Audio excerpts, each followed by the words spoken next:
lo que estoy entendiendo ahorita es que en tu consejo de diversificar o empezar por invertir en índices, tiene que ver con reducir el riesgo, sobre todo al principio, que tal vez no estamos acostumbrados, o como dice, no tenemos el tiempo de estar operando como se ve en las películas, comprando, vendiendo y demás. Y entonces podemos confiar más en un índice. ¿Es correcto? Es como para intentar minimizar los riesgos al principio, ¿cierto? Exactamente. ¿Por qué? Porque el índice tiene revisiones constantemente. Por ejemplo, el Standard Poor's 500 cada 6 meses hace la revisión de todas las empresas. Entonces, si tú inviertes en una empresa, probablemente en 10 años ya no sea de las más grandes. Sin embargo, si tú inviertes en un ETF, hace 20 años no existía Tesla, no existía Facebook.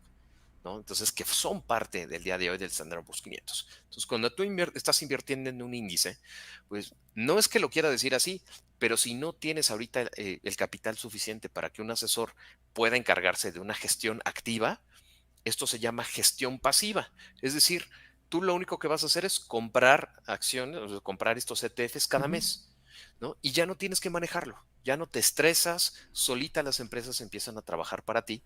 Y entonces aquí tiene que ver mucho, cambia el concepto de especular al concepto de invertir. Porque si yo estoy queriendo comprar y no, pues a ver cuánto gané al día siguiente o la semana siguiente o dentro de un mes, pues así no se ve la bolsa, ¿no? O sea, puede funcionarle para muchos, pero la realidad es que todos los que empiezan así terminan, el 90% de ellos terminan frustrados o perdiendo.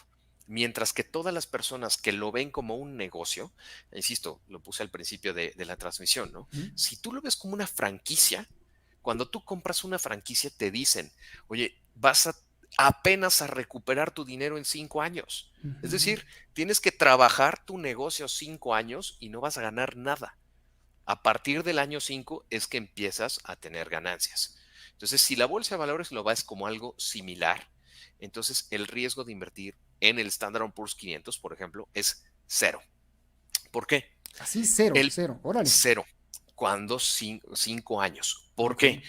Fíjate, esto es interesante. Sí, El claro. peor año en los últimos 2 siglos, estamos hablando de 200 años. Imagínate, Pepe, todo lo que vivimos. Ujú, Dos ujú. guerras mundiales, ¿no? Vivimos La Gran pandemias, Depresión, pandemias, ajá, sí, sí. exactamente, Crisis la Revolución inmobiliarias, Mexicana. ajá. O sea, imagínate, los últimos 200 años, el peor de todos los años fue 1931. Ujú. ¿Sí? Entonces, cuando yo le pregunto a mucha gente, oye, ¿cuál se te ocurre que haya sido el peor evento en la humanidad en los últimos 200 años? No, el 100% de todos me dicen la Segunda La Guerra Segunda Mundial. Guerra Mundial, ajá. Ok, Ok, perfecto. Eso pasó de 1939 a 1945. ¿Y sí. qué crees? Ninguno de los tres, o sea, de los tres peores años en los últimos 200 tiene que ver con la Segunda Guerra Mundial. Sí, Fíjate. entonces, 1931 fue el Ujú. peor año, después justamente del 29, la Gran Depresión, y el 31 fue el peor año, ¿no? Pero ¿qué crees? Aún, aún si tú hubieras invertido el 1 de enero de 1931, hubieras visto una bajada de casi el 50% de tu cuenta, un poquito menos, ¿no? O sea, el menos 46, Ok. ¿no? Ese es el caso catastrófico. Y estamos hablando del caso catastrófico, que tú empezaras con $10,000 y te Ajá. encontraras con Con un cinco poquito más mil. de 5,000, Ajá. ¿sí? O sea, la Y aquí mitad. viene lo interesante. Si tú te desesperas y vendes, Ajá. entonces capitalizas esa pérdida. Sin embargo, si tú dices, pues vamos a pensar como nos lo dijo David, ¿no? Como si fuera una franquicia, me voy a esperar 5 años por lo menos. En 5 años estabas completamente recuperado y tenías un rendimiento, aunque sea chiquito, pero había recuperado el 100% de tu capital. Bien, Segundo bien. peor año en la historia, el 2008. Ahora fue la La gran recesión. inmobiliaria. Exactamente. Ujú, El Standard Poor's tocó el menos 46, ujú, terminó el ujú. año en un menos 38. ¿Y qué crees? 5 años después, incluso menos, fueron 4 años, 8 meses, estabas completamente recuperado e incluso 5 años después tendrías un pequeño rendimiento. Entonces, si te fijas, en el Standard Poor's, Ujú. el riesgo después de 5 años se reduce a cero prácticamente, ¿no? Entonces, Bien. ¿quiénes son los que normalmente pierden? Los que se dejan llevar por las emociones, ¿no? Y dicen, ya veo una bajada importante en mi capital, vendo antes de perder más. Ujú. ¿Sí? Entonces, normalmente nosotros como asesores, como profesionales, guiamos a nuestros clientes y también contribuimos en esta parte de educación financiera. Decir, oye, si tú lo tuvieras en cualquier otro negocio, no estarías en el -20, estarías en el -90. Peor, a lo mejor hasta hubieras ya cerrado, ¿no? Exactamente, ¿no? Y no habría recuperado nada. Ujú, ujú. Entonces, lo más importante es pues, ir con esa mentalidad, no de especular, sino de voy a invertir en negocios y que no surgieron el día de ayer. O sea, no estoy invirtiendo en un Facebook que, digo, que es una de las empresas recientes, ¿no? Sí, sí, Que sí. es Meta Meta. o Ujú, Tesla, ¿no? O sea, son empresas pues, relativamente recientes, ¿no? Pero pues ya tienen por lo menos 10 años, ¿no? O ujú, 20. Entonces, ya no estoy en a ver si funciona la bolsa, ¿no? Porque normalmente cuando quieres invertir a todos nuestros clientes, esa pregunta es muy común de ¿cuánto es el mínimo? Pues, ¿por qué ujú. preguntas eso? No, es que quiero ver si sirve. No, pues quiero ver si sirve Microsoft, ¿no? Quiero Ajá, ver si es ajá. rentable. Bueno, pues ahí está el historial de los últimos 30 años de Microsoft, ¿no? Entonces, no es descubrir el hilo negro. Y como te comenté, en el Standard Poor's, 5 años después, ya no hay periodos de pérdida, ¿no? Ahora, el peor periodo de 10 años fue en el 2002 también, hay que decir las cosas como son, Ujú, ¿no? Entonces, sí podemos ver variaciones hacia arriba y hacia abajo y es perfectamente normal. Y eso también tiene que ver mucho con la educación financiera. Fíjate, si yo pongo una cafetería o un negocio, el que sea, en enero, ¿sí? Y el 15 de enero le estoy marcando al contador. Oye, ¿cómo vamos? Y el 18 de enero, oye, es que no hemos vendido. Y el 30 de enero, no, es que ya estamos perdiendo. Vamos a vender el negocio, no salimos de esto.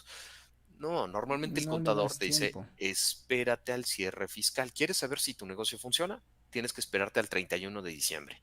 Oye, pero ¿por qué? Pues es que así funciona, ¿no? ¿Cómo vas a pagar impuestos? Bueno, con tus cifras al cierre fiscal. ¿Por qué, Pepe? Porque muchos negocios son estacionales. Es decir, si tú pones un hotel en enero, ¿no? Ujú. Te vas a deprimir enero y febrero, pues Temporadas nadie. bajísimas. Sí, exactamente. ¿Cuándo sale la gente normalmente de En vacaciones? estas Pues en Semana semanas. Santa, Ujú. exactamente, en Semana Santa, en En julio, en verano. diciembre. Ujú, Entonces, si tú evalúas un negocio por cómo me fue el mes pasado, ¿no? O cómo me fue este mes, ujú, pues la bolsa de valores no te va a funcionar. Entonces, si tú ves la bolsa y nosotros, por ejemplo, con nuestros clientes hacemos evaluaciones anuales. Nosotros, oye, tuvimos un mes bueno, un mes malo, etcétera. Pero fíjate, las estadísticas en los últimos 200 años apuntan a que 8 de cada 12 meses son positivos, ¿no? ok. Estadísticamente. Sí, Claro, sí. puede haber años atípicos como el 2022, Ujú, ujú, pero en la gran mayoría de los años, 4 solamente son negativos. Es decir, la bolsa llega a bajar y en 8 llega a subir. Y es la ley de promedios, ¿no? Como en la escuela, tú tienes una muy buena calificación en física y en deporte sacaste 6, bueno, se van promediando, ujú. ¿sí? Entonces, si tú haces el promedio de todo el año, ¿no? Sacas una estadística bastante positiva. De hecho, más del 80% de los años son positivos, ¿sí? Entonces, si tú inviertes en la bolsa a 10 años, estadísticamente vas a tener 8 años con ganancias y 2 años con bajadas. Promédialos y siempre vas a salir positivo, ¿no? Ejemplo, en los últimos 10 años, pues, ¿qué pasó? En los últimos 10 años tuvimos el 2000, bueno, el 2012 lo estoy tomando en cuenta Sí, sí, porque el 2023 apenas viene empezando. claro. Entonces, en 2012, no sé si te acuerdas, digo, parece que fue ayer, pero la gente estaba que en el 2012 la profecía maya y el mundo se va a acabar Ah, sí. y no pasó. Entonces pasó el 2012, pasó el 2020 con Ujú, pandemia, pasó el 2022 con guerra e inflación que no habíamos visto en 40 años. Entonces tuvimos 3 años bien complicados, 2012, 2018, ¿no? 2000, bueno, que fue negativo, 2020 que aún con después de la bajada terminó positivo y el 2022. Entonces si yo pongo una cantidad en 2012 y me salgo en el 2022, en el Standard Poor's se cuadruplicó el dinero. con todo eso, Con todo eso se multiplicó con por todas esas 4. situaciones. Ajá. ¿Sí? Entonces yo puse $10,000, ahora tengo $40,000. Y el Nasdaq se multiplicó por 6. Es decir, yo puse $10,000, voy a tener $60,000 en 10 años. Interesante. ¿Sí? Muy, muy Entonces, interesante. y estamos hablando ya de 10 años. ¿No? O sea, yo te dije 5, pero digo, Ujú. vámonos a 10 y ahí es cuando la gente se da cuenta de, ay, ahí es cuando sí vale la pena la bolsa.